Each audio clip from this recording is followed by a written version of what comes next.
Hello friends, welcome back once again. Friends, आज की class में हम लोग जानेंगे उष्मा गति के नियम को। मतलब क्या कि पौधों के अंदर, जरा ध्यान से समझिएगा कि पौधों में जो ऊर्जा, जो एनर्जी होती है, इन ऊर्जा के स्थानांतरण, इस ऊर्जा के उपयोग के बारे में नियमों को हम समझेंगे। मतलब क्या, सीधे शब्दों में कहा जाए तो ऊर्जा जो ऊष्मा के फॉर्म में प्राप्त होती है, इस ऊष्मा वाली जो ऊर्जा है, इनकी गति किस तरफ होती है, ऊष्मा गतिकी के नियमों को हम समझेंगे। ऊष्मा गतिकी के नियमों को हम समझेंगे। अब जरा गौर कीजिए कि ऊष्मा गतिकी के नियम काम कैसे करते हैं, ये नियम वर्क कैसे करेगा, इनके बारे में हमें जानकारी प्राप्त करना है। तो कहता है कि ऊष्मा गतिकी का नियम, ऊष्मा गतिकी का नियम। तो ये नियम जो होती है मुख्य रूप से ये पौधों के अंदर जो ऊर्जा प्राप्त होती है, तो पौधों के अंदर ऊर्जा कैसे प्राप्त होगी, तो ग्लूकोज से, ग्लूकोज से। अब जरा समझिए कि दो तीन ऑब्जेक्टिव क्वेश्चन आप समझ लीजिए, यही से ऑब्जेक्टिव क्वेश्चन सीधा एग्जाम में आता है, वो समझिए। एग्जाम में क्वेश्चन पूछा जाता है कि बताइए कहाँ पौधों में, पौधों में सूर्य का प्रकाश से एटीपी का फॉर्मेशन होता है, से एटीपी के रूप में बदलता है।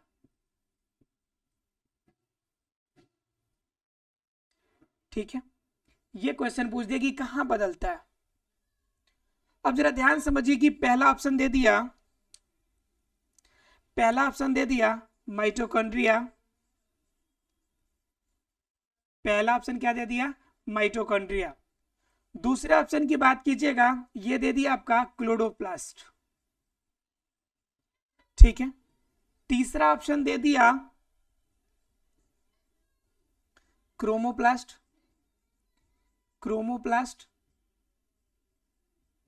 ठीक है, और चौथा ऑप्शन दे दिया मेसोफिल, मेसोफिल्स। अब जरा ऑप्शंस देखिए ध्यान से। क्वेश्चन बताइए कि सूर्य की प्रकाश जो है एटीपी के फॉर्म में, अर्थात एटीपी के रूप में जो ऊर्जा बनेगी वह कहां पे बनेगी, ये जरा बताइए क्वेश्चन। ये क्वेश्चन देखने से बिल्कुल इजी लग रहा है कि आप ऐसे ही बना लेंगे, लेकिन क्वेश्चन में ट्विस्ट है। जरा समझिए, इसका आंसर एटीपी और ऊर्जा देखते ही आपके दिमाग में ख्याल आएगा कि इसका आंसर माइटोकॉन्ड्रिया होना चाहिए, क्योंकि माइटोकॉन्ड्रिया में ही एटीपी के फॉर्म में ऊर्जा का उत्पादन होता है। दिमाग में तो यही चलना चाहिए सब किसी के, इसमें तो कोई डाउट नहीं है। लेकिन दरअसल क्या कहता है कि यहाँ पे सूर्य की प्रकाश का यूज एटीपी के फॉर्मेशन में हो रहा है, इसलिए माइटोकॉन्ड्रिया ना होके इसका सही आंसर क्या हो जाएगा, क्लोरोप्लास्ट हो जाएगा। यानी कि ऑप्शन नंबर जो सेकेंड होगा वह इसका सही आंसर हो जाएगा। बात समझ में आ रही है। तो यही बात है कि पौधों के अंदर जो ऊर्जा उष्मा के रूप में बनती है, उनके दो नियम होते हैं कि ऊर्जा का उपयोग कहां पे होगा और ऊर्जा कितना रिलीज होगी, इसके दो नियम होते हैं। अर्थात क्या, पौधों के अंदर जो उष्मा गतिकी का नियम होता है वह दो प्रकार के होते हैं। कितने प्रकार के होते हैं, दो तरह के। अर्थात कि पूरे इनके अंदर जो नियम काम करेंगे वह कितने तरीके से काम करेगा, दो नियमों के आधार पर काम करेगा। जरा समझते हैं कौन कौन से दो नियम है, जरा देखते हैं कौन से नियम है। तो नियम कौन कौन से हैं आपके, तो इनके नियम दो हैं। एक है तो उष्मा गति का पहला नियम, कौन सा है, एक नंबर है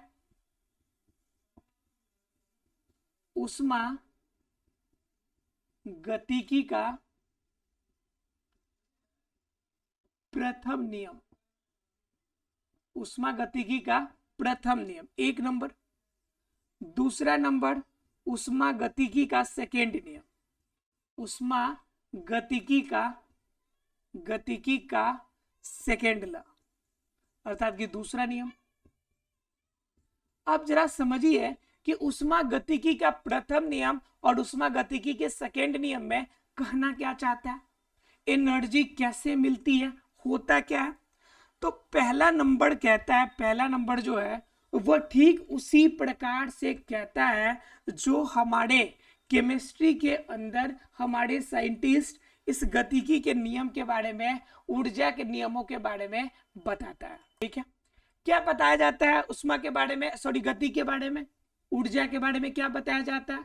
तो इसमें कहता यह है कि जो एनर्जी रिलीज होगी, जो ऊर्जा निकलेगी, फर्स्ट नियम कह रहा है हमारा, फर्स्ट नियम कहता है कि जो ऊर्जा उत्पन्न होगी, जो ऊर्जा पौधे में उत्पन्न होगी, जो ऊर्जा उत्पन्न होगी वह ऊर्जा, ठीक है, जो ऊर्जा उत्पन्न होगी, ये कहने की बात कि ऊर्जा उत्पन्न हो रही है, यह ऊर्जा उत्पन्न होगी, ये बात बिल्कुल क्या हो जाएगी, गलत साबित होती है।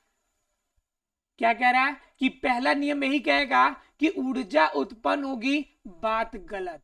ठीक है, दूसरा नंबर का है कि ऊर्जा हो जाएगी नष्ट, ऊर्जा उत्पन्न होगी, फिर यूज हुआ और ऊर्जा नष्ट हो गया, तो ये भी बात क्या हो जाएगी, गलत।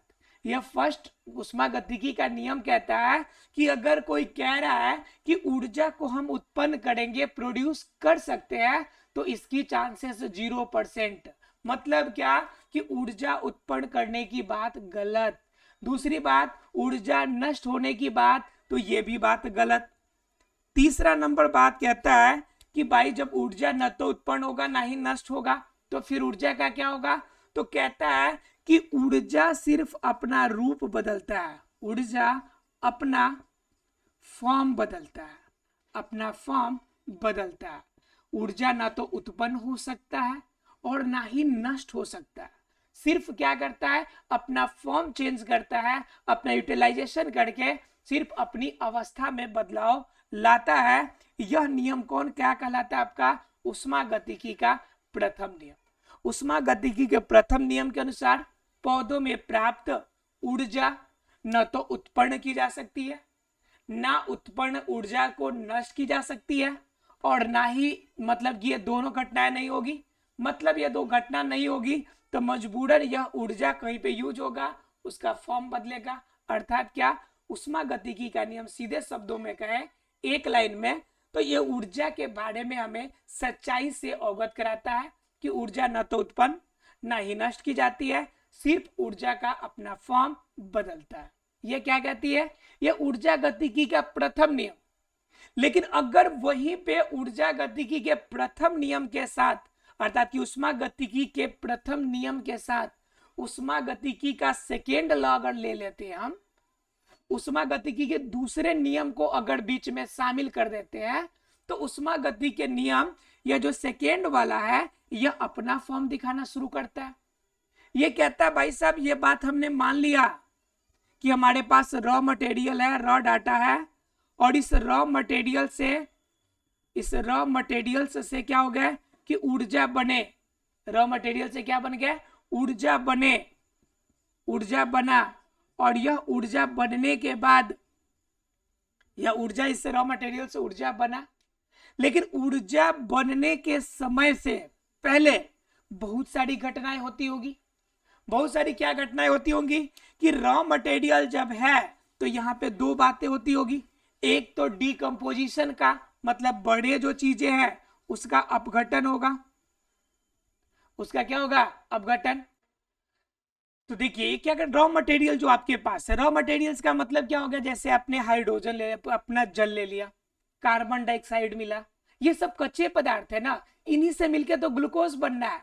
तो अगर ग्लूकोज बन भी गया उसके बाद भी ऊर्जा लेने के लिए इसका अपघटन होगा ना जी, ये टूटेगा ना। जब टूटेगा जुटेगा, अर्थात सीधे शब्दों में अपघटन की क्रिया को न कह के हम अपचय और उपचय दो घटना कह सकते हैं ना जी। और इसी अपचय और उपचय, इस दोनों घटना को एक साथ मिला दे तो इसको हम उपापचय कह सकते हैं ना। इसको क्या कह सकते हैं? उपापचय कह सकते हैं ना। तो यह अपचय और उपचय दोनों घटना के मिलने के बाद उपापचय की घटना होगी, और यह उपापचय की घटना जो होगी, इस उपापचय के घटने के बाद ना ऊर्जा निकलेगी जी। ये उपापचय के घटना के बाद जब ये टूटेगा उसके बाद एक और घटना होगी, वो होगी श्वसन की घटना। वो कौन सी क्रिया होगी? श्वसन की क्रिया होगी। तो बताइए जरा सा, उपापचय की क्रिया और श्वसन की क्रिया ये सभी क्रियाएं भी तो हो रही है। तो बताइए यह जो ऊर्जा होगा, क्या यह ऊर्जा प्योर ऊर्जा में बदलेगा? क्या इन सभी क्रियाओं में ऊर्जा का उपयोग नहीं होगा? क्या इन सभी की क्रियाओं में ऊर्जा यूज होगा या नहीं होगा? सीधे शब्दों में बताइए आप। तो आप कहेंगे कि घटना छोटी हो या बड़ी हो, घटनाएं तो घटनाएं होती है, काम छोटा हो या बड़ा हो, काम तो काम होता है। आप सोए हुए हो तो भी आपको एनर्जी लगती है, आप बैठे हैं तो भी एनर्जी लगती है, आप पढ़ रहे हैं, खड़े हैं, बोल रहे हैं, सुन रहे हैं, फिर भी ऊर्जा का खपत आपके बॉडी के अंदर जो ट्रांसफॉर्मेशन है वो तो कंटिन्यू है। तो जब कंडीशन, किसी भी कंडीशन में without of energy we can't be live, ये कंफर्म है कि विदाउट ऑफ एनर्जी हम जी ही नहीं सकते हैं। देन समझिए इस बातों को कि जब इतनी घटनाएं होगी तो क्या ये घटनाएं एनर्जी लेस होगी? क्या विदाउट ऑफ एनर्जी होगी? No, never. क्या होगा कि अपघटन की क्रियाएं या उपापचय की क्रियाएं होगी, इनमें भी ऊर्जा का उपयोग होगा।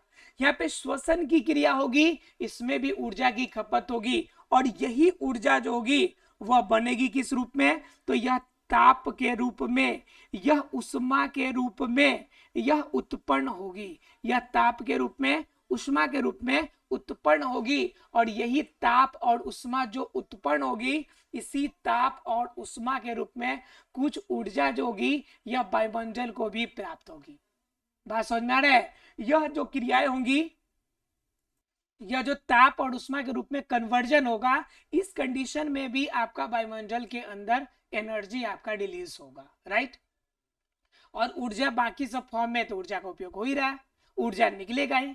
तो कंडीशन देखिए, यह जो ताप और उष्मा है यही हमारे वायुमंडल को प्राप्त होता है, और यही ताप और उष्मा की वजह से वायुमंडल के अंदर गर्मी बनी रहती है, कार्बन डाइऑक्साइड की मात्रा का वैल्यूएबल बना रहता है, वायुमंडल की उष्मा बनी रहती है, टेम्परेचर को लेवलिंग करके रखा जाता है। ये जितनी भी घटनाएं होती है, इन सभी में इस ताप और उष्मा का बहुत बड़ा रोल होता है।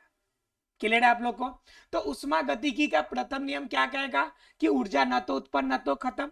ठीक है, ऊर्जा का सिर्फ फॉर्म का चेंजेस होगा, पहला नंबर।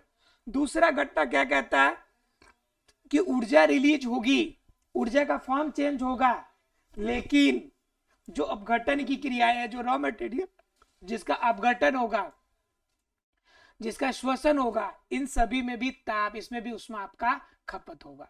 क्लियर है फ्रेंड्स? तो आशा है फ्रेंड्स उष्मा गतिकी के ये दोनों नियम आपको क्लियर हो गए होंगे। क्लियर है आप लोग को? अगर उष्मा गतिकी के दोनों नियम क्लियर है तो जरा समझते हैं आगे की कुछ घटना को। इसके बाद अगर समझेंगे तो हम उत्पादकता को जरा समझेंगे, उत्पादकता की धारणा। ठीक है, उत्पादकता की धारणा का मतलब पौधे के अंदर जो ऊर्जा का उत्पादन हो रहा है, जो ऊर्जा का ट्रांसफॉर्मेशन उसके अंदर हो रहा है, उसकी उत्पादकता के बारे में जरा हम समझेंगे। ठीक है, अब जरा देखिए उत्पादकता की धारणा क्या कहती है। ठीक है, उत्पादकता अर्थात कि पौधों के अंदर, देखिए उत्पादकता की धारणा जरा समझिए, उत्पादकता की धारणा। अब जरा देखिए प्रोडक्टिविटी, उत्पादकता का मतलब क्या? Productivity, productivity. अब जरा समझिए कि उत्पादकता अर्थात कि प्रोडक्टिविटी अगर होगा मतलब क्या? उत्पादन करने की क्षमता, उत्पादन करने की क्षमता, राइट, उत्पादन करने की क्षमता। अब उत्पादन करने की क्षमता की अगर बात कीजिएगा तो पौधों के अंदर अर्थात पौधों में जो उत्पादन होता है, पौधों में जो उत्पादन होता है, इस उत्पादन का भी एक लिमिटेशन रहता होगा ना, एक लिमिट होगा ना कि कितना उत्पादन करेगा। तो कहता क्या है कि पौधों के अंदर जो उत्पादकता करता है, यानी उत्पादन होती है, उसकी भी हमें दर मापने के लिए दो तीन बातों पे हमें ध्यान रखना पड़ेगा। किन किन चीजों पे? ठीक है, तो इस पे क्या होगा कि पहली नंबर बात जो हमें उत्पादकता में जाननी है कि उत्पादन का दर कितना है। पहली नंबर चीज क्या जानना हमें, उत्पादन की दर जरूरी होती है, ठीक है। दूसरी नंबर कि उत्पादन करने में टोटल समय कितना होता है, उत्पादन करने में समय कितना लगता है, ठीक है। तीसरी नंबर अगर बात कीजिएगा, उत्पादन क्षमता कितनी होती है, उत्पादन की क्षमता कितनी होती है जिनसे वो उत्पादन की दर पैदा करेगा, उत्पादन का करने का समय। और तीसरी बात कि उत्पादन का क्षेत्र, उत्पादन का क्षेत्रफल। ये तीन चीजें हमें क्या होती है, बहुत जरूरी होती है अगर हमें किसी की भी उत्पादकता चाहिए, अर्थात कि उत्पादन की दर और उत्पादन करने का समय और उत्पादन का क्षेत्रफल। जैसे मान लीजिए कि एक आपका फसल है, एक फसल है और इस फसल में से आपका अनाज निकलने की जो उत्पादन की दर है यह 100 दाना प्रति फसल है, 100 दाना निकलेगा, ठीक है। यह 100 दाना एक मंथ में निकलती है, कितना मंथ में निकलती है, एक मंथ में। और यह क्षेत्रफल है कि आपका 1 मीटर स्क्वायर क्षेत्रफल पर यह आपकी इतनी उत्पादन करती है। इसके आधार पर पूरे खेत की उत्पादकता निकाल सकते हैं कि नहीं निकाल सकते, आप बताइए जरा। कि यह 100 दाना देगा, एक मंथ का समय लेगा और यह एक फसल मात्र 1 मीटर स्क्वायर का जगह लेगा, तो पूरी खेत में कितना अनाज का उत्पादन होगा, बोलिए निकाल सकते हैं कि नहीं, निकाल सकते हैं ना। अर्थात उत्पादकता निकालने के लिए तीन चीज चाहिए, उत्पादन की क्षमता। चलिए जरा बात कर लेते हैं इसमें, तो क्या हो गया कि इतना इस तरह से उत्पादकता आप निकाल लेंगे। जब ये चीजें आपको अवेलेबल होगी तो उत्पादकता ऑटोमेटिकली आप निकाल सकते हैं। उत्पादकता की अगर बात कीजिएगा तो उत्पादकता भी आपके दो तरह के होते हैं, एक होते हैं प्राथमिक उत्पादकता, एक होते हैं द्वितीयक उत्पादकता। भी कितने तरह के, दो तरह के होंगे। एक तो होगा आपका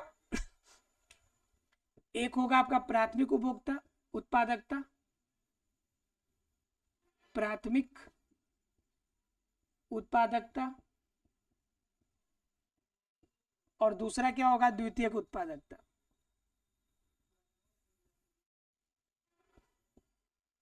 सर देखिए, प्राथमिक उत्पादकता, द्वितीयक उत्पादकता, ठीक है। तो प्राथमिक उत्पादकता, द्वितीयक उत्पादकता का मतलब क्या हो गया कि प्राथमिक हो गया और द्वितीयक हो गया, दो चीजें अलग अलग हो गई, प्राथमिक भी अलग हो गया, द्वितीयक भी अलग हो गया। अब प्राथमिक उत्पादकता का मतलब क्या हो गया कि प्रकाश संश्लेषण की क्रिया के द्वारा, कि प्रकाश संश्लेषण की क्रिया हो या फिर रासायनिक क्रिया हो, रसायन संश्लेषण की क्रिया हो, इन दोनों क्रिया के द्वारा जितने भी कार्बनिक पदार्थ बनेंगे, यह पूरा का पूरा कार्बनिक पदार्थ किसके अंतर्गत आएगा, तो प्राथमिक उत्पादकता के अंदर आएगा।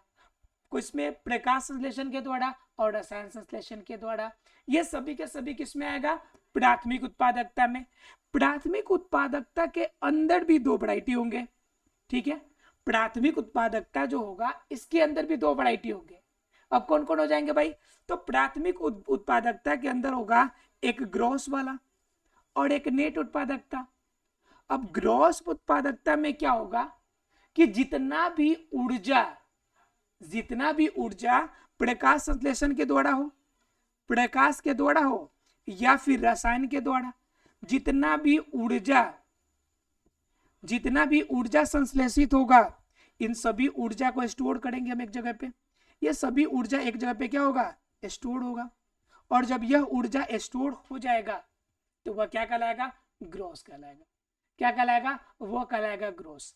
और जब नेट की बात कीजिएगा तो यह जो ग्रॉस होगा, gross minus respiration, gross minus respiration, ठीक है। ग्रॉस में से क्या होगा, श्वसन की माइनस हो जाएगी, और श्वसन जब ग्रॉस में से माइनस होगा तो वो क्या निकलेगा, वो निकलेगा नेट। क्या निकलेगा, वो नेट निकलेगा। क्या निकलेगा, नेट। बात समझ में आ रहा है, मतलब क्या कि प्रकाश संश्लेषण में जितना ऊर्जा बनेगी, जितना स्टोर होगी, उसे ग्रॉस उत्पादकता कहेंगे। और नेट उत्पादकता कौन होगी, जब ग्रॉस में से जो ऊर्जा श्वसन क्रिया में समाप्त हो गई तो उसे हम लोग क्या कहेंगे, नेट प्राथमिक उत्पादकता।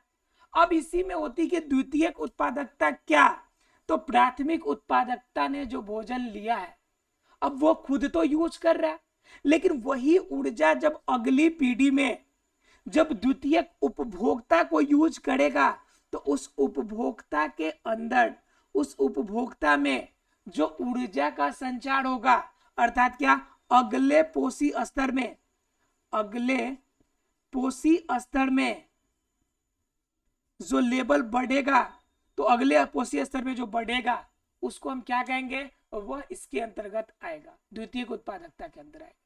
प्राथमिक में क्या हो जाएगा, प्रकाश संश्लेषण रसायन के द्वारा, और द्वितीयक में क्या हो जाएगा, जब अगले पोषी स्तर में हो जाएगा तब। दोनों बातें क्लियर हो गई। आशा फ्रेंड्स ये उत्पादकता का कॉन्सेप्ट क्लियर हो गया होगा, और साथ ही साथ एक और टॉपिक हम लोगों ने पढ़ा था ऊष्मागतिकी का नियम, वो भी क्लियर हो गया होगा। मिलते हैं अगले क्लास में अगले टॉपिक के साथ, तब तक के लिए thank you very much friends.